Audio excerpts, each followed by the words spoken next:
I chose Leah Katherine Hicks Manning because I didn't know much about her or any Native Americans. While researching, I found out a lot of interesting things about her, which surprised me because her name is fairly unknown.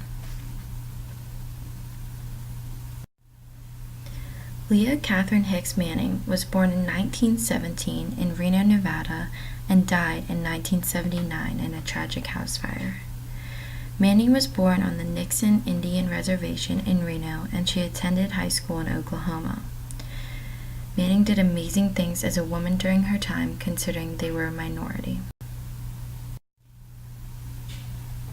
I was unable to find pictures of Leah Katherine Hicks Manning herself, so this is a photo of her daughter Tina, son-in-law John, and her 2 grandchildren. Leah Katherine Hicks Manning was a member of the Shoshone-Paiute tribe. She then went on to become educated at Bacone Indian Junior College in Muscogee, Oklahoma, and Kekua College for Women in New York, which she attended both on a scholarship. This is a picture of Bacone College. Manning was a member of the Shoshone-Paiute tribe. The tribes once freely occupied the land of their forefather and foremothers in areas of which are now Idaho, Nevada, and Oregon. This quickly changed by the incoming populations from Europe. This is a picture of a few members from the Shoshone-Paiute tribe. Manning began working for the Bureau of Indian Affairs in the early 1960s. As a staff development specialist, she promoted better understanding of Indian families and culture among social workers who worked with American Indians. This was when she really began her work as a Native American advocate. During this time, many Native American children were being removed from their homes and being put in places such as boarding schools or with white families until nearly 30% of Native American children were no longer being raised in their original homes. Manning favored keeping Indian children on reservations or near their families to promote healthy development, a key component of the Indian Child Welfare Act of 1978.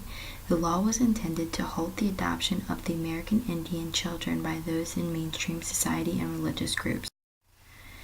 It established standards for the placement of the American Indians in foster or adoptive homes to prevent the breakup of families. The law also gave American Indians jurisdiction over their children.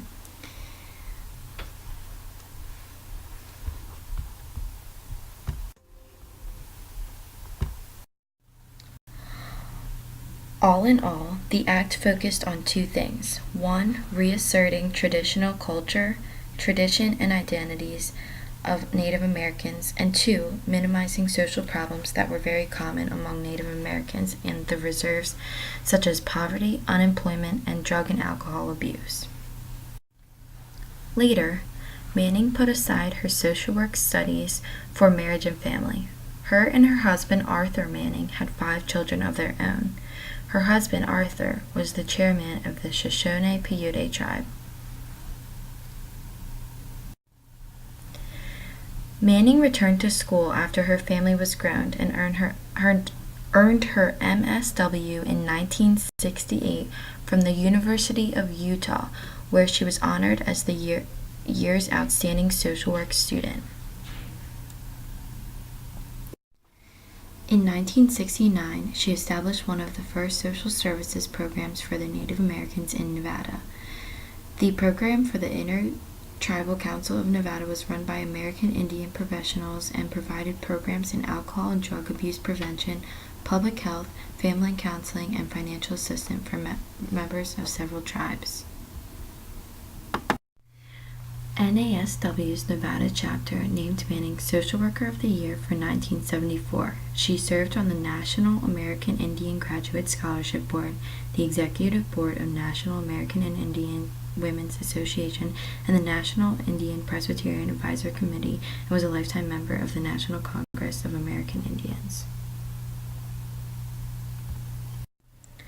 Finally, on February 12, 1979, Leah Katherine Hicks Manning was tragically killed in a fire. However, I could not find any further details on her death.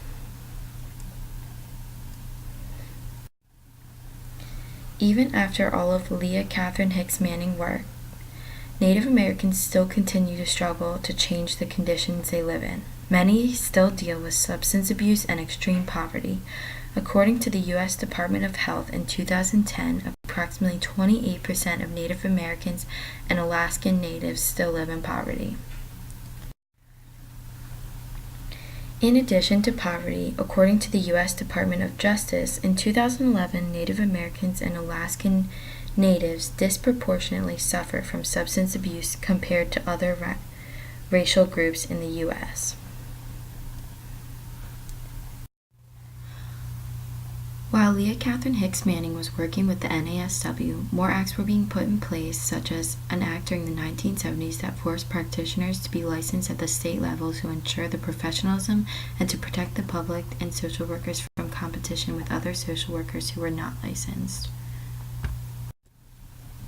Another Civil Rights Act went into place in 1964 that prohibited employment discrimination on any race, religion, or national origin. This act was set out to protect those being discriminated against in the professional setting, including Native Americans. To wrap things up, after learning all about Leah Katherine Hicks Manning, I am very shocked as to why her name is so unknown. It is clear she has done amazing things for the Native American community, and she deserves much more recognition than she gets.